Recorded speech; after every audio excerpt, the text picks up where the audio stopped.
Welcome back to this week's episode of Be Bolder. This week, we are lucky enough to be joined by Catherine. Catherine Doherty, why don't you jump in right away and give us your intro, because I will never do it justice as we talk about all the things you've accomplished and then dive into overall wellness and how we can think about that and growing our businesses, because I know it's a hot topic for you personally right now. Oh my gosh, so much. So hi, everybody. I'm Catherine Doherty. So I'm the founder and CEO of Spritz Beverages. So we are a beverage startup located here in the Midwest in Columbus, Ohio. And my background before founder life was actually working in healthcare for Johnson & Johnson. So I have a long time corporate experience around being able to, understand physical wellness within people's lives, as well as a lot of personal experience and passion for this area. And even my company, in many ways, was born out of my love of physical health and well-being. And so just so excited to be able to talk about physical health and the importance of it in a founder's life today. So thank you, Lindsay and the Be Bolder team, for having me. Hey, anytime. So why don't we jump right into it? Talk to us about how, I know the story, but tell everyone out there how Spritz was born. Yeah, so it was back in 2016. I am a longtime athlete, love staying active. I think for so many people, myself included, exercise and some form of movement is very much like moving therapy for me.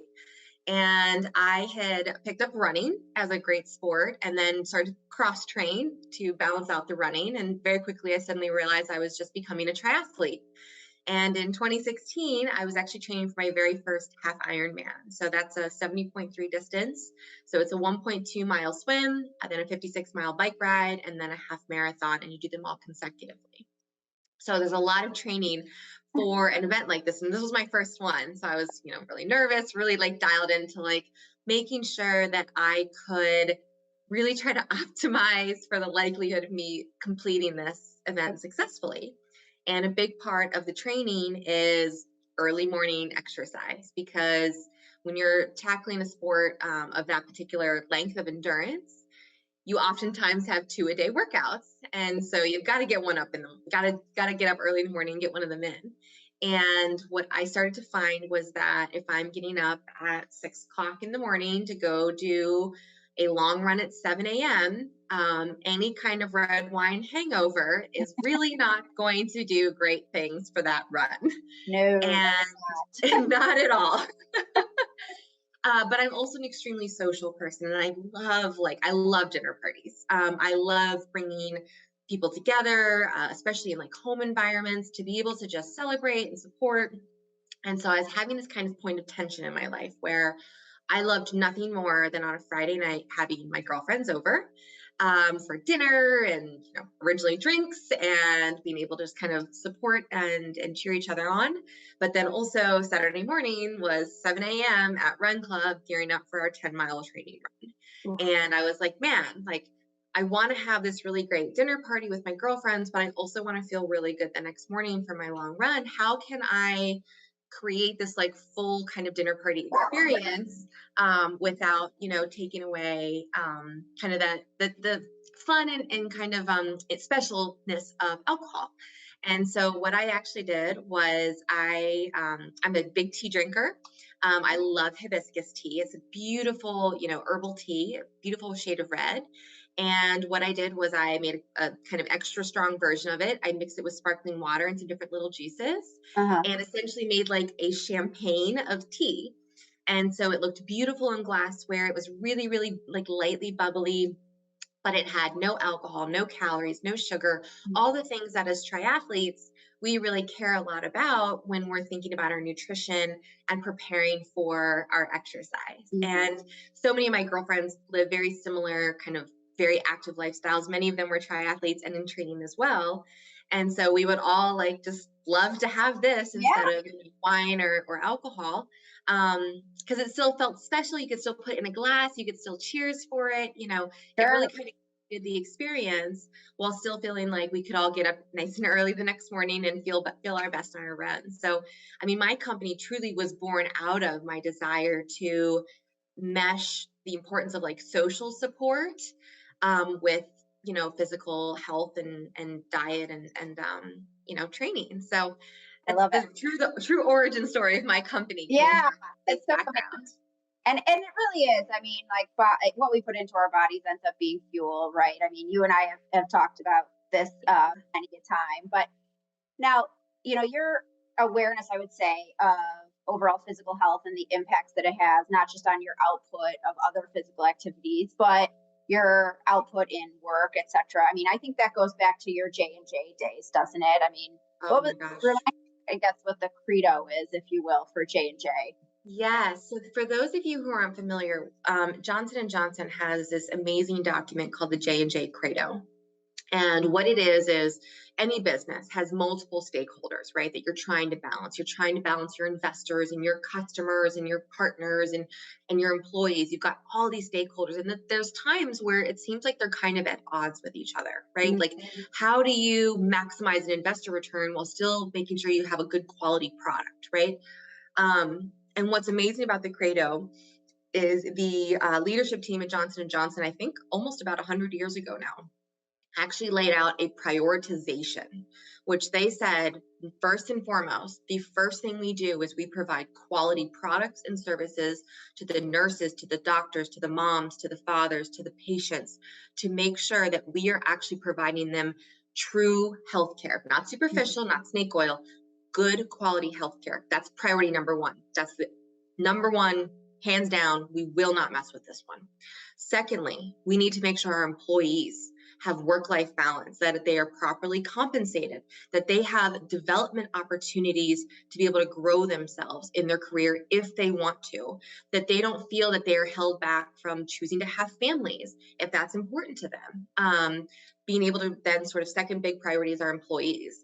Third is being a member of our community. What are we doing? Are we paying our fair share of taxes?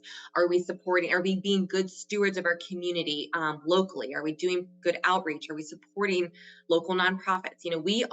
Corporations are part of community, absolutely. And fourth and last is the investors. And the whole reason why is that if we do these first three things correctly, our investors will get a fair return and a strong return because we're running our company with these as our priorities. And I thought it was such a beautiful, brilliant document. It's one of the reasons, frankly, I actually joined Johnson & Johnson was because I read that and I said that sits with me in a way that I didn't feel I saw at other companies, which was like, on Wall Street, right? We're here to just turn out profits and our employees are disposable. And just ethics and values and morals have always spoken really very, very, very deeply to me. And J&J has absolutely done that. And that's why I chose that as the company to join. And so I joined them, and their credo, they live it, they breathe it. It is on the wall of every meeting room, and it is not a superficial document there. It truly is. When you're in like some big question strategic meetings, they will reference it, and they were like, how does the credo guide us here? And I think any company needs to have those values. I know we're working to develop them at Spritz as well. But J&J teaches, their employees might want. My first triathlon was done on the Johnson & Johnson triathlon team. We had J&J uniforms. The CEO of Johnson & Johnson did it. Wow. Yeah, I mean, true like leadership from the top. And they were, every office building either has a gym, and if it doesn't have a gym, employees get, I think, $500 a year to a gym membership. Because they want employees to be healthy. They want them to prioritize their health. The cafeterias always have very healthy options, whether it's a lifestyle like a vegan or a keto, or if it's, just really making sure there's lots of vegetables and greens. It's a company that for sure has taught me the importance of taking care of myself and my employees in a physical, emotional, spiritual way. I love that. And it's actually one of the things, I mean, I've talked to you a lot about the Be Bolder kind of thesis where we're taking care of ourselves in 4 buckets, right? Physically, mentally, spiritually, and financially. Lo and behold, we're making better decisions in our everyday life that resonates into our business. And hey, ultimately the end investors, right? They're the ones who also are making out too. But I think people try to skip some of the steps and they just say, well, what turns it into the investor returns? And so, you and I have been kind of talking, right? Because you're at a place in your business where you're doing really well. You have three amazing leaders in the C-suite, all female, and I know that's incredibly important to you. And you're kind of saying, "Hey, I want to hold on to the culture of my business." And Mhm. so, talk to us a little bit about how you view the traditional venture capital model and how that kind of collides with your business. Absolutely. I think it's so important for anyone listening to also know that, when I talk about these things, it's not like I've had some perfect path. I've made countless mistakes of the very things I'm talking about in my own experiences leading a company. And so this is so much based off of like lessons learned and not like, oh yeah, I nailed it on my first try. Very much the opposite. So when I've gone through this process, so my company, we did a pre-seed round to do all of our research and development, take our product to market to be able to pilot in different classes of trades, test different pricing, different promotions to really see, do we have product market fit? And if we do, where is it? So that we can then eventually begin to scale in those areas. Um, and so, coming from a Johnson and Johnson experience where they have the infrastructure and the support for employees to be able to prioritize all of these things, and then moving into a small business where suddenly you're like, well, gosh, I don't have a company cafeteria anymore, and I don't have a company gym, and oh gosh, it's me that's doing everything. Mm, Can be a rather jarring change. And for me as well, as I began to kind of start to see like the pressure that can sometimes come with these super, super early stage businesses, even if with one that doesn't have traditional venture capital, I was like, wow, this is a very different experience. And so then you start to layer on the traditional kind of venture capital thesis mm. of we have to grow at all costs, right? When they say grow at all costs, they mean at all costs. They They mean you. they don't just mean dollars. They Yeah. mean people's health. They mean people's time. They want employees working 80 hours a week. They want the founders sleeping in the office. Um, Part of it is because they want to just show, like, look at the grit. It's hustle culture, right? Mhm. Toxic hustle culture. Toxic, yes. And because there's good hustle, right? And then there's toxic. Right. And they take kind of that inherent stress that comes from just trying to do something bold and different and courageous, right? That natural instinct to break out and knowing that there's going to be risk associated with it. And they take it to the next level because now not only are you, I'm going to use a baseball analogy, not only are you up to bat, right, which is already stressful in and of itself because you got a whole stadium of people watching you and you're like, oh gosh. Now the only thing that's going to be acceptable as success is a home run. That's it. Everything else, failure. And the pressure that creates, the pressure to juice, right, Yeah. to do things that are not ethical, that are against maybe the values of the company when you first started them, Mm. that are contrary to you and your personal well-being is so high. And as somebody who knows a lot of founders I've watched them go through this over the past few years as they've brought on either first venture capital or later stage growth Mhm. capital. I've seen it personally from the founder side of just like the pressure Yeah. that starts to collapse on them. And then you see it obviously from a market side as well. I think many of us have been following kind of what's been happening in the NASDAQ and some questions around some of these really traditionally like great, high celebrity, vanity metrics of, this top line, but that when you actually start to look behind the scenes, this valuation, this revenue, whatever, but you start to look behind the scenes and you're like, this is a house of cards. Yes.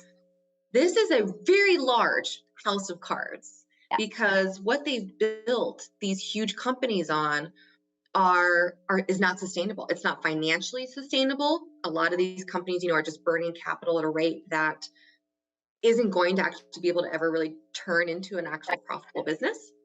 But they're also being built on the backs of employees and founders who are being worked to the bone and are going to collapse, Mhm. just like the financials are. And I think that that's where we're starting to see the results of that, of the pushing too hard and the too far, and that we've cut to bone essentially now. Right. And I think that that where the opportunity lays, I believe the next generation of venture capital is going to be able to learn from this past generation and say, okay, lesson learned, we went a little too far this direction. How do we start to reprioritize? How do we look at a company like J&J, right? Right. And look at how they are building that company. Because J&J, you can look at those metrics, right? They've raised dividends, for like 100 years in a row, and they're one of two companies with a AAA bond rating. It's like Right. it's J&J and Microsoft, right? Right. Like from a financial metric standpoint, J&J is a gold standard. Yes. And this is a company that does not put investors first. They put employees and they put our consumers as the top. And as a result of that, they are the gold standard in like an S&P 500. Right. And so I think a lot can be learned from that. Super So yeah. interesting. Not to jump in here, but one of the things I talk about, like pushing, promoting wellness in 4 different pillars with investors at present. And I say, we've got to focus on this. We've got to think about this. Yeah. You would be surprised how often people push back and go, well, how is that going to work? Like, how is that really true? And Right. it's that continuation of that toxic culture too. And then Right. I always point to companies like a J&J, and I say, well, the companies that have a wellness program and it's ingrained in their systems and it's ingrained in their culture, they outperform the market Yes. constantly, on average, like 22%, right? So, I mean, you can say, oh, it's not good for the investors, but I mean, the data doesn't lie, right? The folks that actually do take care of it, it is exponentially. And I think so much of this, you almost go back to the fundamentals here of what are we investing in, right? Are we trying to do, the quick flip, right? We can use real estate as an example. We bought a house, we kind of slapped some paint on it, but we pretend that there's not a leak in the roof and that the foundation's not cracked. But we're like, look, it's so pretty, you can sell it, we can buy and sell it here. But that's not built to last. Right. That's going to crumble. And the person who buys it, right, those later stage investors, those people who got in on the IPO, the pension funds and everything else that are getting into these late stage companies, they're the ones that they're the buyers, right, of the broken home. Mm-hmm. And far better, I believe, is to build something that's truly going to last. And yes, it's going to probably take a little bit longer. It might take 10 years instead of 5 years. But instead of having the collapse that we're seeing now, which has very broad market implications, not to mention the bodies that were left behind in order to get to this point, right? You can build something that's actually going to be multi-generational, that's truly going to drive profits, that are going to provide distributions, that are going to create value, and be great companies. And you just see it. I mean, you can see it left and right. Think of all the companies in the past few years. I mean, there's a couple big headline ones, right? There's the WeWorks, there's the Theranoses, there's a lot of those, right? But there's also a lot of the smaller ones that, IPO'd and they've collapsed. They've lost 97% of shareholder value in the past year and a half because they're not actually performing in the sense of what a business is meant to do. Right. And that's because I think it was just built to be unsustainable. And it's so often because you didn't take care of the people that are building this. Yeah. And it's ingrained in the culture, like you said, to kind of do the thing that's grow at all costs. But it's almost shocking, right? What I think a lot of people get tripped up in the venture capital space, they get so excited because it's sexy and it can grow fast and it's great marketing and PR. And I think a lot of ecosystems have, marketing and PR and newspapers that are like, look at this raise, and it's all about raise. Right. And I think some people forget about like the basic fundamentals of it, right? When some of these large investors come in and they invest tens of millions, hundreds of millions of dollars, $1 billion, the only way to get out is to IPO. And like, I promise you, those people are very sophisticated at what they do, and they're going to get out alive plus. And the people and the bodies that are left after that are usually not going to get out alive plus, right? And very rarely do they, because a lot of times it's built on like push it up to get it to a place where it looks profitable enough and then go. And then see cards. Yeah. And it's very wild. And it's unfortunate what we see in like a lot of the culture and the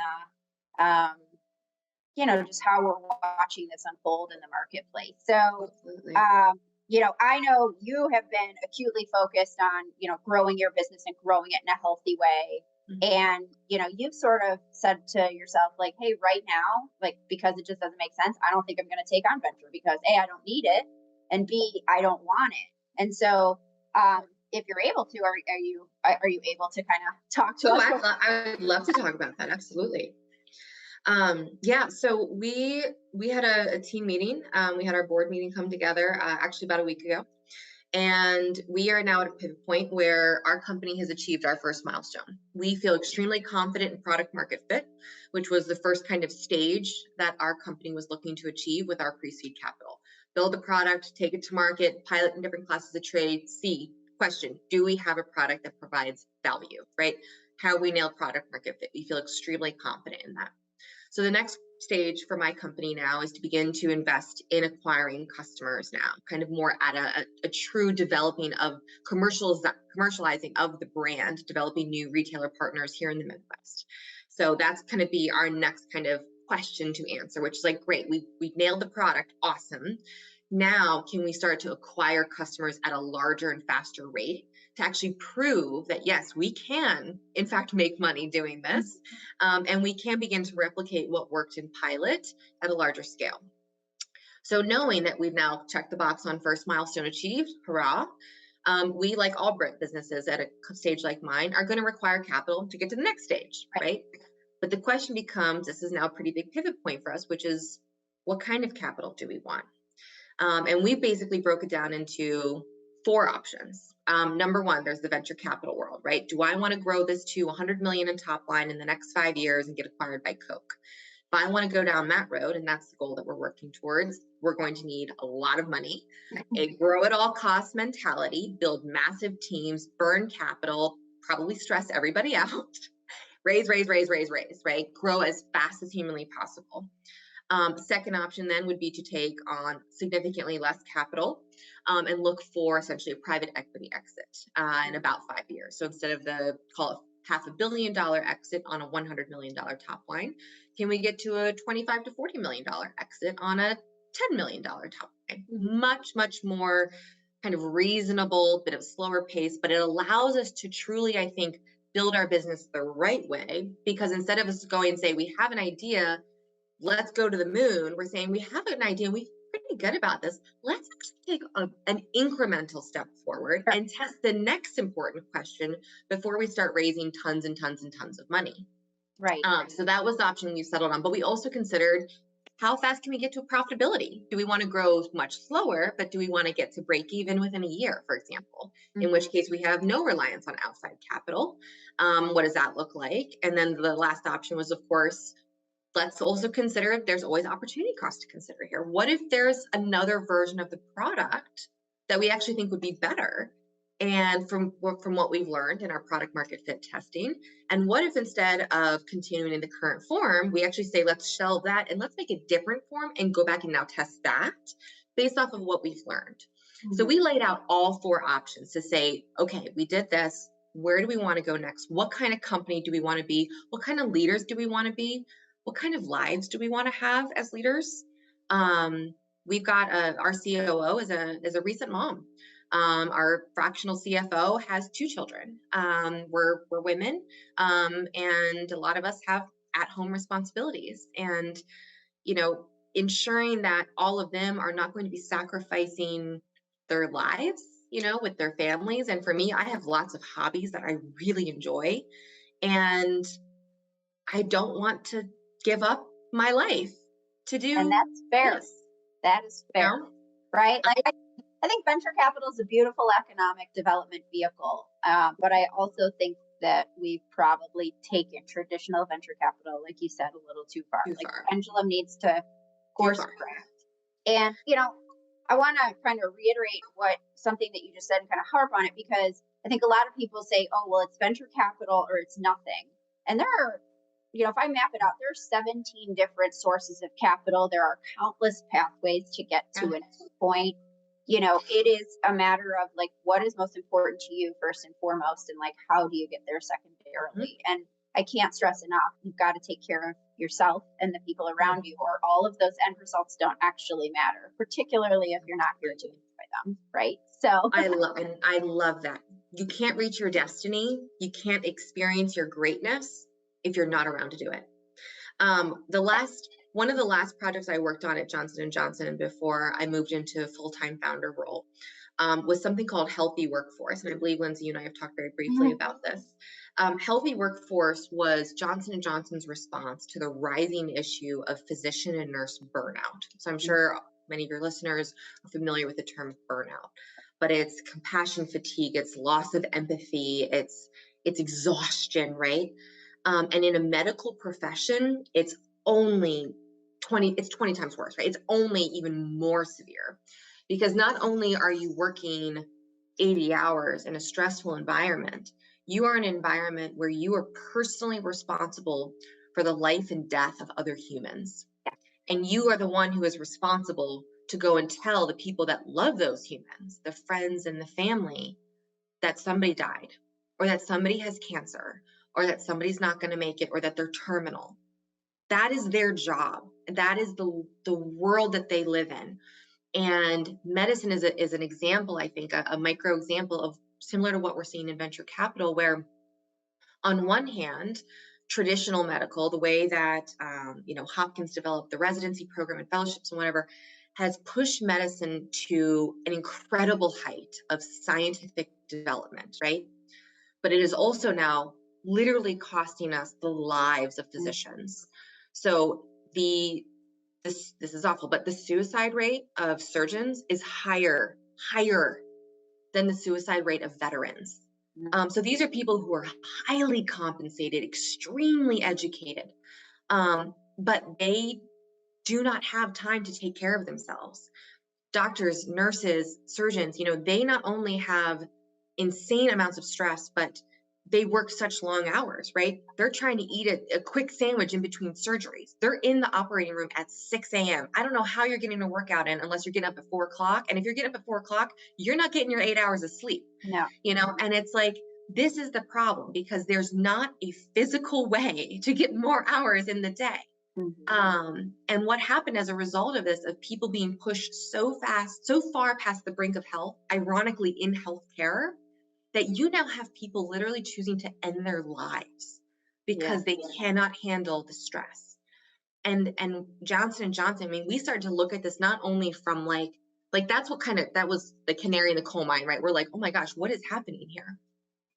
But you start to look now at some of the data that correlates between the most critical indicators of quality in healthcare, right? Complication rates, cost of procedures, patient satisfaction scores, all of these three, it's called the triple aim in healthcare. All three of these that define high quality healthcare are all directly correlated to the health of the physicians and the nurses in the system. So there have been studies that have shown doctors, surgeons, nurses, right, who are under-rested, who have not exercised, who are not taking care of themselves, who are not engaged in mental and emotional health and therapy to help them cope with the environment that they're in, right? This high stress environment. They are more likely to have patient complications. The care that they are providing is directly negatively impacted when you have the surgeon, doctor, nurse not taking care of themselves. And I would argue that the exact same thing is true with a founder. I would too. If you put a founder in a position, right, where they're trying to build a company, which is incredibly stressful because you are literally living in a world of like, I don't know if this is going to work. And you're alone. I don't know if this is going to work. And by the way, most of them don't work, right? Let's all make sure we also recognize that. We live in the news cycle of like, so-and-so just raised $1 billion. It's amazing. That is the minority, right? Most of them don't work. So you have this incredibly high stress environment. Then you layer on the fact that so many founders are not taking care of themselves physically, right? They're not eating right because they're eating in between venture capital pitches, and they're not exercising because they're working all the time. They're sleeping in their office. They're not seeing in their office. They're not seeing their friends and family. They don't have time for therapy, right? But what it gets layered on here that I think is really interesting about founders that's different from the surgeon population, right, is the financials. These surgeons are getting paid, right? A lot of founders don't. And when you're in this, and this is one experience I can speak to very personally, right? maybe not a mistake, but like a lesson I've learned, which is it's very easy as a founder to say, well, let me take a step back. I'm not going to take care of myself financially because, I got to do right by my employees and I got to do right by my investors. But when you as a founder don't take care of yourself financially, all that happens is your mental energy now starts focusing on, uh-oh, Gotta pay wait, my rent. I need to pay my mortgage. Oh gosh, what have I done? And all that really great energy that's supposed to be used to building your great company is going somewhere else. Mm. And I just think that that's one of the really interesting things about founders that's so different from burnout in other fields is that we have an additional layer of like the financial risk Right. that some of these other industries don't have. Yeah. But I do think it's so wild when you think about physicians, health and how it directly correlates to patient outcomes. It is literally no different Directly. than founders' health and how it correlates to investor outcomes. It's Absolutely. There's not a single doubt in my no. head that that is not a fact. That if you have a well-rested, well-exercised founder who has a therapist Mhm. and a team who can talk to them and say, yes, what you're doing is incredibly hard. And that's amazing. And that's normal, by the way. Yeah. And what you're feeling is not you failing and not you being a poor leader and not you, all of the pressures, right, that come, but help normalize it and say, what you're doing is actually really courageous. You're trying to do something that hasn't been done before. And now let's look at it with that attitude of the scientific experiment of we're learning, we're testing, we're trialing, right? We cannot demand perfection at these stage of companies. If you can surround founders with that kind of emotional support, as well as the time to be able to take care of themselves Mhm. and the financial support to not be worrying about, hey, do I need to get a second, maybe third job to enable me to do this? Without a single doubt in my head, I would love to run a study on this. That company will perform better Oh, because you have the best of the founder going into the energy of building that company. you have the best of the founder. They're not worried about all these other things. Like this is one of the things I tell people Yeah. all the time, right? Like when we're wasting micro amounts of energy Yes. and thinking about our financial situation or thinking Hmm. about our, we're not feeling our best. When we're thinking about, man, I guess I just eat, Cheetos, flaming hot Cheetos or the jalapeno Cheetos. Those ones are good. At 2 a.m. because I shoved something in my pie hole so I can keep going. And oh, by the way, I'm going to sleep 2 hours tonight. Look, don't get me wrong. There are always going to be a day where you've got to like push it a little bit more. And Absolutely. you've got to, this is not about don't do hard work and don't do hard things. Absolutely. This is about taking care of you so that you can do the hard things because you can't run on a hamster wheel perpetually. You just can't do it. You and I both love exercising, right? And this is the importance of recovery periods, of rest Yeah, periods. You cannot make the muscle builder bigger if you keep training it every single day. You exactly. cannot run faster if you don't run slower occasionally. This is the critical period as a founder, just like any other training process, needs time to recover their mental energy, their physical energy, so that then they're optimized, right? They're refilled to come back to work the next day with the really special sauce that I think a founder is in a company, which is this mix of like visionary, I do everything, and I'm the lifeblood of this company, Yeah. which for most early stage companies, right? That's what the founder is. They are the glue that's holding this whole thing together. Right. And they need that. Exactly. Okay. So we're gonna wrap it up here soon, but why don't you Right. give founders or people who are thinking about being founders or people who are running a business line for goodness sakes, give the folks out there one great piece of advice that you wish you would have known going into your startup adventure that now Yeah. you're like, do this thing. Yeah. Wow. I'm debating between the put your oxygen mask on first or the look at this as a science experiment. I think we've hit on the put your oxygen mask on first, right?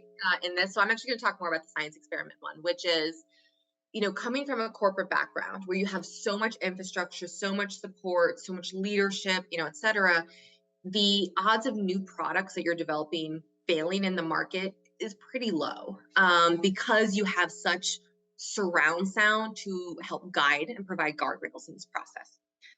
Coming from that into a true startup, right?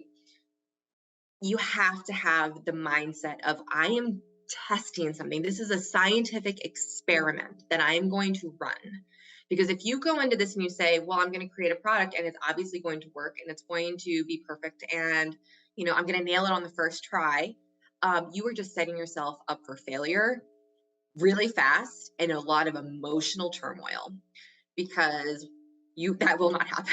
It's called an MVP for a reason. It's called prototype for a reason. This is not the final product. You've Right. got to go in and look at it as a test. And what I oftentimes think of actually is like the pharmaceutical model, at J&J or any big pharma company, which is there are billions of dollars spent on research and development to get one drug to work correctly.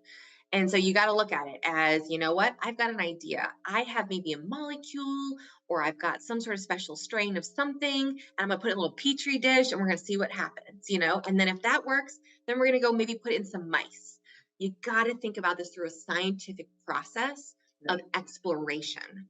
That my job here is what's the first question I want to answer, right? And for my company, the question was, do we have a product that consumers will buy?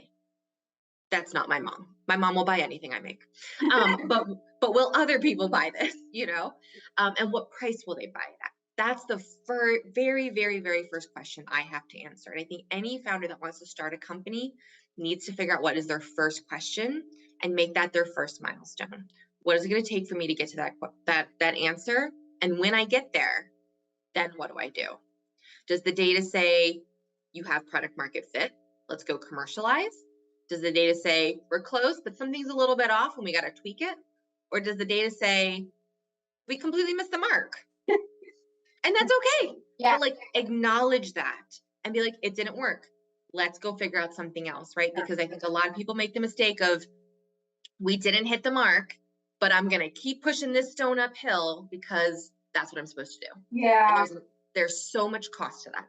There is. And a lot of times I say that that's like a solution in search of a problem. Like, people haven't totally identified problem and solution fit there, right? So they start saying, well, I have the solution, so clearly it's going to be the best thing. Well, the market's telling us it's not. Yes. Use data and look at this as an experiment, right? You have a hypothesis. You're going to go run some tests. You're going to gather your results and you're going to draw a conclusion. Exactly. That's cool. The process. I love it. So thank you so much for joining us. I greatly appreciate it. You were amazing. So thank you. And for all you listeners out there, as always, don't forget, don't just be bold, be bolder.